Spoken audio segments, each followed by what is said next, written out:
मैं जो आपके लिए वीडियो लेकर आई हूँ वह एमए के बच्चों के लिए बहुत ही महत्वपूर्ण वीडियो है। एमए प्रथम सेमेस्टर में एक नाटक चल रहा है, अंधेर नगरी चौपट राजा, भारतेंदु हरिश्चंद्र जी के द्वारा लिखा हुआ। तो उस नाटक में क्या है और नाट्य तत्वों के आधार पर किस तरह से उसकी समीक्षा की जा सकती है, ये आप लोगों तक हाँ, तो हम शुरू करते हैं। अंधेर नगरी चौपट राजा भारतेंदु हरिश्चंद्र की एक अद्वितीय कृति है, नाट्य कृति है, जिसकी रचना इन्होंने 1881 ईस्वी में की थी। यह एक प्रहसन है और 6 अंकों में यह विभक्त है। प्रत्येक अंक एक दृश्य का विधान करता है। अंग्रेजी शासन में व्याप्त भ्रष्टाचार, अंधेरगर्दी एवं कुशासन तक व्यंग करने वाले इस नाटक में नाटककार भारतेंदु हरिश्चंद्र ने सभी नाटकीय तत्वों का समावेश किया है। नाट्य कला के तत्वों के आधार पर यदि इसकी समीक्षा की जाए तो हम प्रारंभ करते हैं सबसे पहले कथानक से। नाटक का जो कथानक होता है वह संक्षिप्त, रोचक, गतिशील एवं उद्देश्यपूर्ण होना चाहिए, जो कि इस नाटक में पूर्ण तरह से व्याप्त है। इसका जो कहानी है वो है, एक महंत जी हैं, अपने 2 शिक्षकों के साथ भजन गाते हुए आते हैं, लोभ से बचने का उपदेश देते हैं। एक नगर के बाहर पड़ाव डालकर वे दोनों शिष्यों को भिक्षा के लिए भेज देते हैं।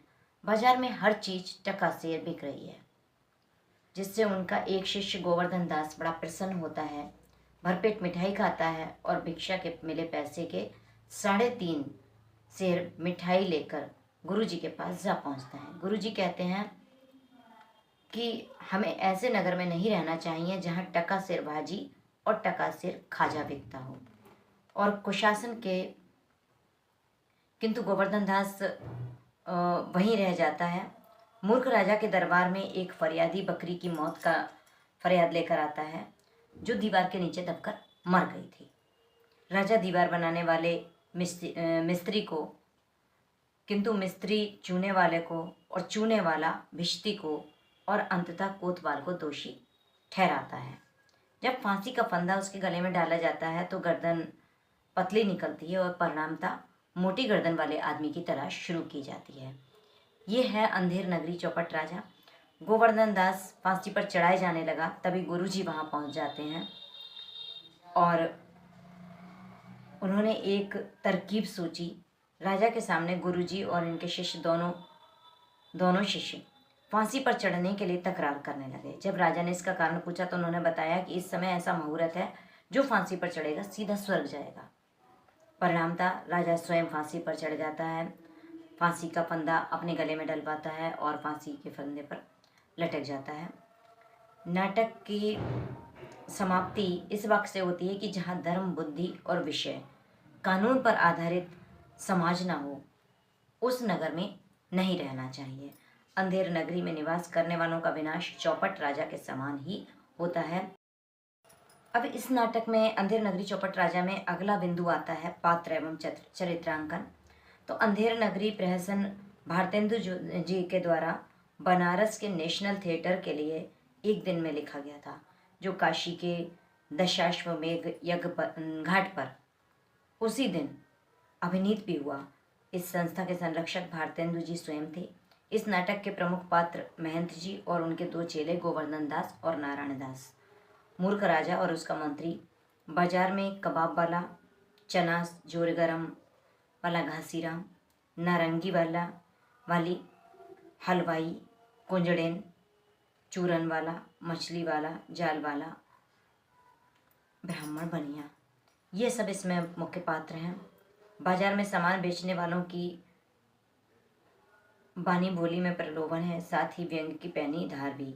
चना हाकिम सब जो खाते, सब पर चना टिकस लगाते।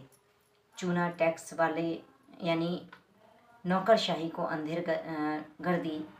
नारंगी वाले की भाषा में अश्लीलता, तो मछली वाले की भाषा में मुक्ति की आकांक्षा एवं खिलदड़ापन है। गोवर्धन दास लालची है। गुरु की बात न मानकर वह अंधेर नगरी में ही रुक जाता है और अन्यायी अविवेकी राजा के तथाकथित न्याय का शिकार हो जाता है।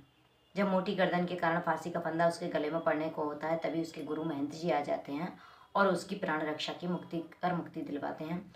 राजा मूर्ख, अविवेकी, न्याय विधि से हीन है, जो तत्कालीन अंग्रेजी शासन का प्रतीक है।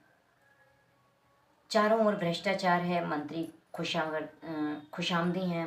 अंधेर नगरी नामक लोक कथा को भारतेंदु जी ने नाट्य रूप दिया है। पात्र एवं चरित्रांकन की दृष्टि से यह सफल नाट्य कृति है।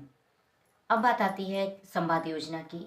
तो संवाद नाटक का प्रमुख तत्व होते हैं। संवादों के माध्यम से ही कथा जो है आगे बढ़ती है, पात्रों के चरित्र पर प्रकाश पड़ता है और कथा वस्तु में रोचकता का समावेश भी अगर यह होता है तो वह संवादों के द्वारा ही होता है। इस नाटक में संवाद तीनों काम करते हैं।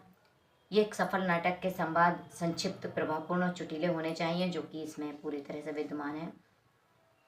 एक उदाहरण यदि देखा जाए तो महंत कहते हैं, बच्चा गोवर्धन दास तू पश्चिम की ओर जा और नारायण दास पूरब की ओर जाएगा। देख तो कुछ सीधी सामग्री मिले तो श्री शालिग्राम का बाल भोग सिद्ध हो।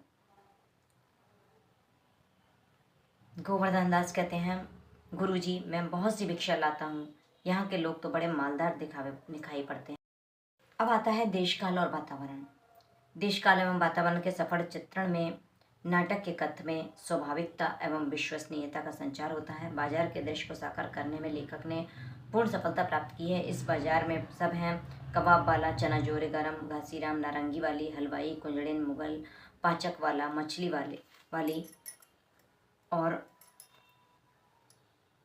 जात वाला, ये सब इसमें है।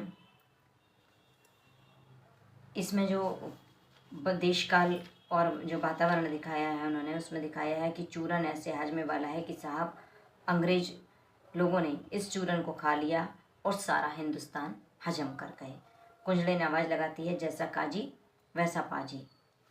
तो इस तरह से देशकाल का पूरी तरह से उन्होंने चित्रण व्यंग के माध्यम से भारतेंदु हरिश्चंद्र ने किया है। भारतेंदु जी का जो तीखा व्यंग है वो सारी व्यवस्था को छेड़ देता है।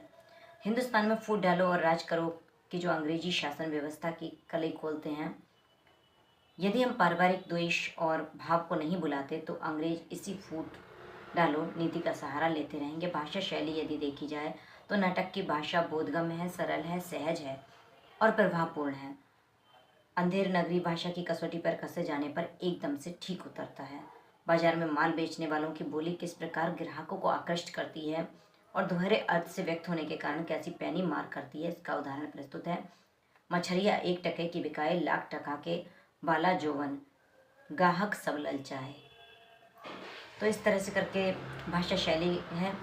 उद्देश्य की दृष्टि से यदि देखा जाए तो नाटक का उद्देश्य मात्र मनोरंजन नहीं है, अब तो लोग को उपदेश देने वाला, सार्थक संदेश देने वाला होना चाहिए, जो कि इसमें भरपूर मात्रा में है। अंधेर नगरी को संपटन को देखते हुए यह निसंकोच कहा जा सकता है कि कथानक, वातावरण, संवाद, नाटकीय प्रभाव आदि सभी इसमें एक साथ जुड़े हैं।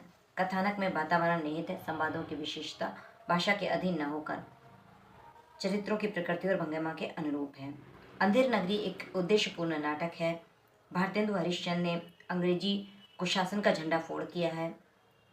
अंग्रेजों का राज्य चौपट राजा की तरह धर्म, बुद्धि एवं न्याय से रहित है। न्याय का रक्षक कहा जाने वाला राजा निर्दोष को फांसी दे रहा है।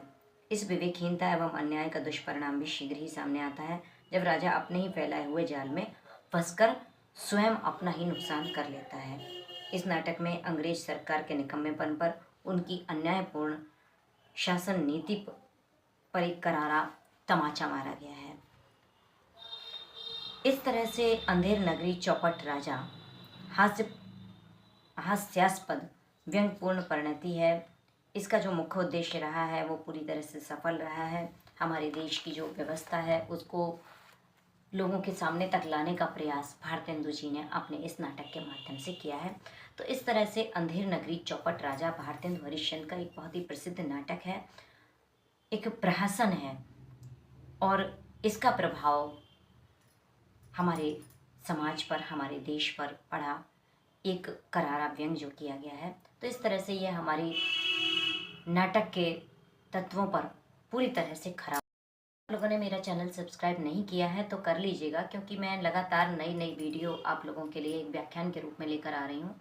और इस समय मैं एमए के परीक्षार्थियों के लिए परीक्षा से संबंधित सामग्री लेकर आ रही हूँ, जो कि बहुत ही महत्वपूर्ण है। तो मेरे चैनल को सब्सक्राइब कर लीजिएगा। आपको यदि मेरी वीडियो पसंद आई है तो लाइक, कमेंट और शेयर के माध्यम से बताइएगा। और कमेंट बॉक्स में ये ज़रूर बताइएगा कि आप और क्या क्या पढ़ना चाहेंगे, तो वही वीडियो मैं आप लोगों तक लेकर आने का प्रयास करूँगी।